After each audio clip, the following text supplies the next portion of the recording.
Sir నమస్కారం sir. నమస్తే అండి.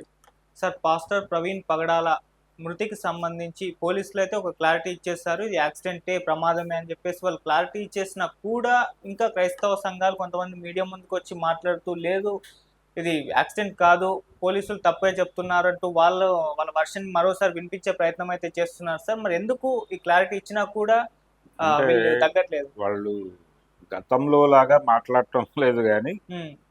అంటే పోలీసు వెర్షన్‌ని వాళ్ళు ఆమోదిస్తున్నారు. హ్మ్. అయ్యా మేము మిమ్మల్ని కాంట్రడిక్ట్ చేయాలని మేము అనుకోవడం లేదు అని సబ్మిసివ్‌గా అణకువగానే హ్మ్. మాట్లాడుతూ మాకు కొన్ని సందేహాలున్నాయి. హ్మ్. ఏది? పోలీసు వారు దీన్ని నిర్ధారిస్తూ అంటే యాక్సిడెంట్‌గా నిర్ధారిస్తూ మొన్న జరిపినటువంటి ఆ ప్రెస్ మీట్ సందర్భంగా వాళ్ళు ప్రపంచం ముందు ఉంచినటువంటి వీడియో ఫుటేజు, దాని తాలూకా వివరణలకి సంబంధించి మాకు కొన్ని సందేహాలున్నాయి. అవి కొంచెం నివృత్తి చేసేస్తే మేమింకా సద్దుమణిగిపోతాం. మీరు చెప్పిన దాంతో మేము విభేదించి మాట్లాడటం లేదు. కానీ కొన్ని సందేహాలు మిగిలిపోయాయి. ఆ మిగిలిపోయిన సందేహాలని మీరు ఆ రోజు క్లియర్ చేస్తారేమో అనుకుంటే క్లియర్ చేయలేదు. మేబీ ఓవర్లుక్ అయి ఉండొచ్చు గాక మీకు. కానీ బాధిత సమాజంగా మా దృష్టిలో ఉన్నటువంటి అనుమానాలు పూర్తిగా మీ ప్రెస్ మీట్ ద్వారానో మీరు చెప్పిన వివరాల నుంచో పూర్తిగా పక్కకి వెళ్ళిపోలేదు. ఇంకా 2, 3 మిగిలి ఉన్నాయి. వాటికి సంబంధించి కూడా మీరు వివరిస్తే మేము ఇంకా ఈ విషయంలో మాట్లాడము. అయితే ఇప్పటికీ కోర్టులు నిర్ధారించేసాయి. కోర్టు నిర్ధారించేసిన కొన్ని క్రైమ్స్ ఉన్నాయి. కోర్టులు కొట్టేసిన క్రైమ్స్, నిందితుల్ని వదిలేసిన క్రైమ్స్ కూడా ఉన్నాయి. అంత మాత్రం చేత క్రైమ్ జరగలేదు అనుకోలేం కదా అని మాట్లాడుతున్నారు. చుండూరు కేసుకు సంబంధించిన ప్రస్తావన చేశారు ఒక క్రైస్తవ మతానుయాయి.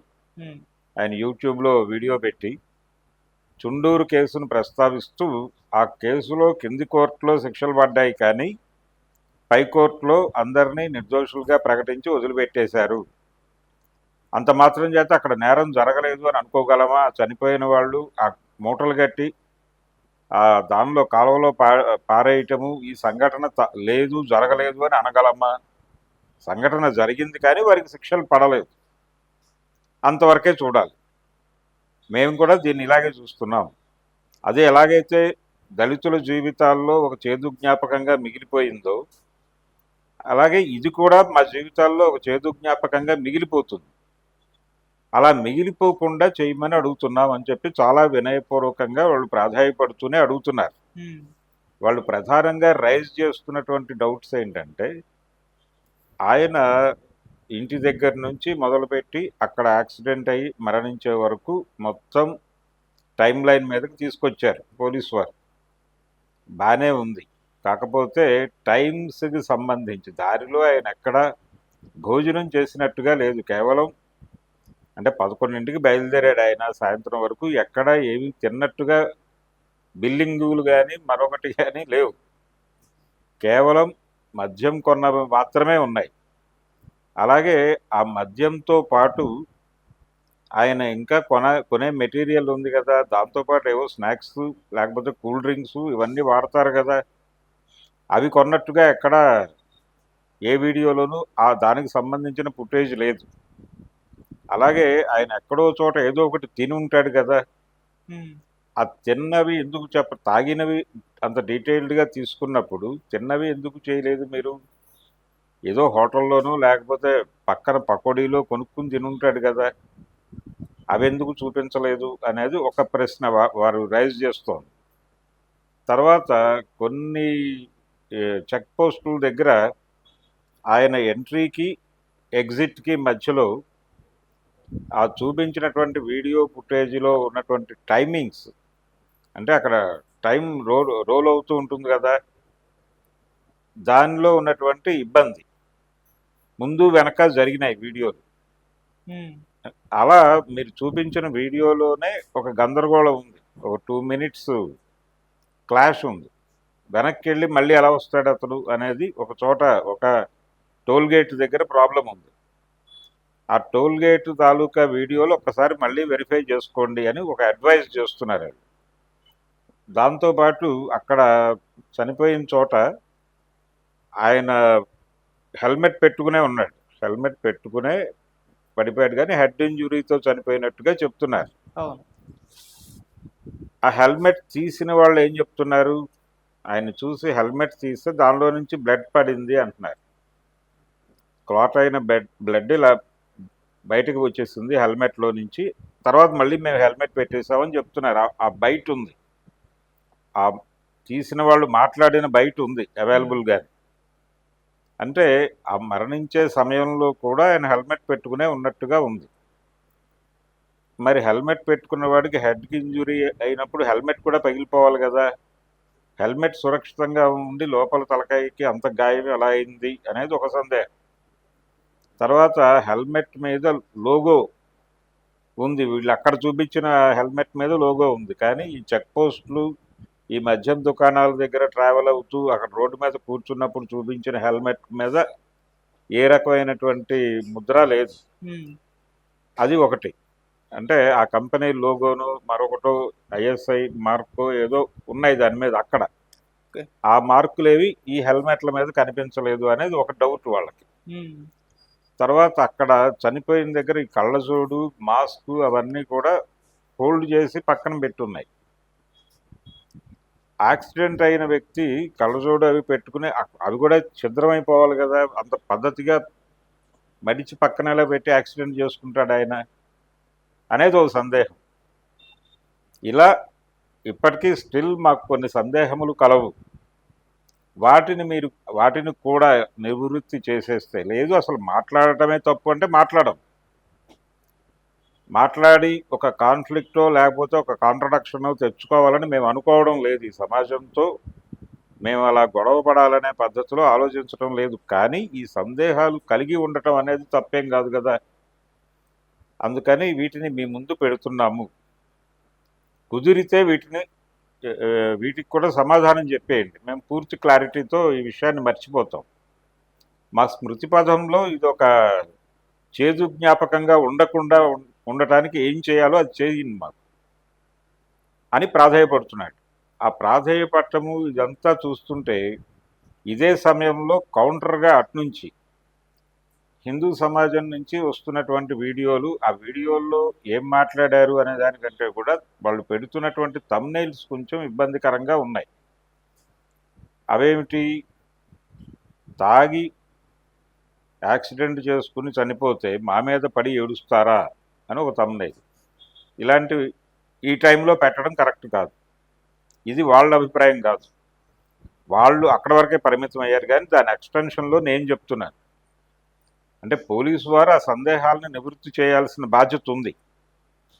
చేస్తే చేయకపోయినా పర్లేదు అంటున్నారు. చేయకపోయినా పర్వాలేదండి, కాకపోతే ఈ సందేహాలు ఉన్నాయనే విషయం ప్రపంచం ముందు పెడుతున్నాం మేము అని మాత్రమే సబ్మెసివ్గానే చెప్తున్నారు వాళ్ళు. వాళ్ళతో మనకి ఇబ్బంది ఏం లేదు.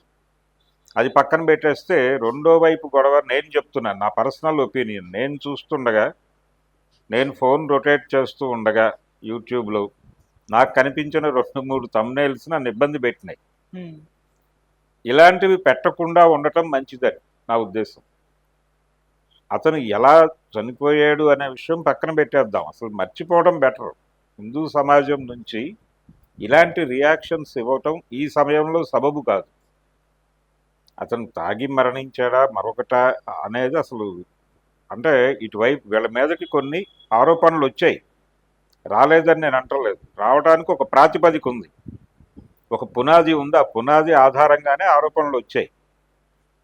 దాన్ని అక్కడితో ఆపేయండి. ఆ విమర్శలు వచ్చినప్పుడు వీళ్ళు కౌంటర్ ఇవ్వడానికి ప్రయత్నం చేయలేదు. ఆ టైంలో చాలా సెన్సిటివ్గానే వ్యవహరించారు. ఈవెన్ రాధా మనోహర్ దాస్ కూడా ఎక్కడ మాట్లాడలేదు, చాలా ఒబీడియంట్గానే వ్యవహరించాడు. ఇప్పుడు కూడా అలాగే వ్యవహరించాలంటున్నారు. ఇప్పుడు వాళ్ళకి ఆల్రెడీ గవర్నమెంట్ సమాధానం చెప్పేసింది, పోలీస్ డిపార్ట్మెంట్ ఇది జరిగిందని చెప్పేసి వాళ్ళు ఒక వీడియో ఫుటేజ్తో చేశారు. అయినప్పటికీ మాకు ఇంకో 2-3 సందేహాలు ఉన్నాయని వాళ్ళు అంటున్నారు. అది వాళ్ళు నివృత్తి చేస్తారా చేయరా వాళ్ళ కూడా. ఈ టైంలో వీళ్ళు ఇలాంటి వీడియోలు చేయటం అనేది మళ్ళీ కమ్యూనల్ హార్మనీని ఇబ్బంది పెట్టేది. ఇప్పుడు అట్నుంచి అలాగైతే క్రైస్తవ సమాజాన్ని మీరు ఏది మాట్లాడినా కమ్యూనల్ హార్మనీకి ఇబ్బంది అవుతుందని చెప్తున్నారు, వీళ్ళు మాట్లాడినా అదే జరుగుతుంది. బాధితులు వాళ్ళు, చనిపోయింది ఆ సమూహానికి సంబంధించిన వ్యక్తి. సో ఆ గొడవ, భయము, ఆందోళన నుంచి వాళ్ళు ఒక మాట అటు ఇటు అనొచ్చు, దాన్ని ఎక్స్క్యూజ్ చేసేద్దాం, చేసేసి వాళ్ళకి భరోసా కల్పించడానికి మనం ఏం చేయాలో అది చేద్దాం. నిజానికి కొన్ని హిందూ సంఘాలు కలిసి వెళ్ళి వాళ్ళని ఓదారిస్తే ఇంకా బాగుంటుంది, అది చాలా మంచి ఇండికేషన్ అవుతుంది. అలాగే ప్రభుత్వం కూడా నిజానికి ముఖ్యమంత్రి స్థాయిలో ఈ కేసును పద్ధతిగా చేయండి అని చెప్పారు చంద్రబాబు నాయుడు గారు అని మనకు వీడియోల్లో తెలుగుదేశం నాయకులు మాట్లాడారు. అది కాకుండా కూడా పేపర్లో ప్రకటనలు అవి వచ్చినాయి, వారి మీడియాలో కూడా ప్రసారమైనటువంటి వార్త అది. కాబట్టి నేనేమంటున్నానంటే వారైనా వీళ్ళని పిలిచి ఏదో జరిగింది, పోలీసు వారు క్లియర్ చేసేసారు, జరిగిన దానికి మేము కూడా బాధపడుతున్నాం అని చెప్పి ఒకసారి పిలిచి అధికారికంగా మాట్లాడి ఉంటే చాలా పద్ధతిగా ఉండుండేది. అది కూడా జరగల. అంటే కలెక్టర్ స్థాయిలో ఏమన్నా జరిగిందేమో నాకు తెలియదు, కానీ ఎక్కడ రిపోర్ట్ అయితే కాలేదు. అలా ప్రభుత్వము చేయాలి, అలాగే హైందవ సమాజం కూడా చెయ్యాలి. అది చేయకపోతే చేయకపోయారు పోనీ, ఇలాంటి కామెంట్స్ చేయకూడదు ఈ టైంలో. అందుకని సంయమనం పాటించడం అనేది అందరూ చేయాలి. వన్ సైడెడ్గా మీరు మాట్లాడితే దాడి చేస్తామన్న పద్ధతిలో, అంటే ప్రతి వాళ్ళు మేము గెలిచామన్న ఒక విజయోత్సాహంతో మాట్లాడుతున్నారు. మేము ఆ రోజే చెప్పాం, చూసారా అదే ప్రూవ్ అయింది అని చెప్పి పోలీసు వారి ప్రెస్ మీట్ ఆధారంగా రెచ్చిపోతున్నారు చాలామంది. ఆ రెచ్చిపోవడం ఇబ్బందికరం. మీరు గొప్పవారే, మీరు అసామాన్యులే, మీకు ముందే తెలుసు ఏ విషయమైనా, కానీ ఇలాంటి సందర్భాల్లో కొంచెం దాన్ని తగ్గించుకుంటే పద్ధతిగా ఉంటుంది అనేది అడ్వైస్. ఇది ఆల్రెడీ కొంతమంది మీద పేర్లు పెట్టి వాళ్ళు వ్యతిరేకత వ్యక్తం చేశారు క్రైస్తవ సమాజం నుంచి. అందుకని కొంచెం వాళ్ళలో ధైర్యాన్ని నింపడానికి, భరోసా నింపడానికి కొంచెం మనం కూడా సబ్మిసివ్గా మాట్లాడటం మంచిదని హిందూ సమాజానికి కూడా నేను ఒక అడ్వైజ్ చేస్తున్నా. వాళ్ళు పట్టించుకుంటారా పక్కన బారేస్తారా అనేది వేరే గొడవ. నాకు అనిపించిన విషయం చెప్తున్నా. దీంతో పాటు ప్రభుత్వం కూడా పట్టించుకుని వారి సందేహాలను నివృత్తి చేస్తే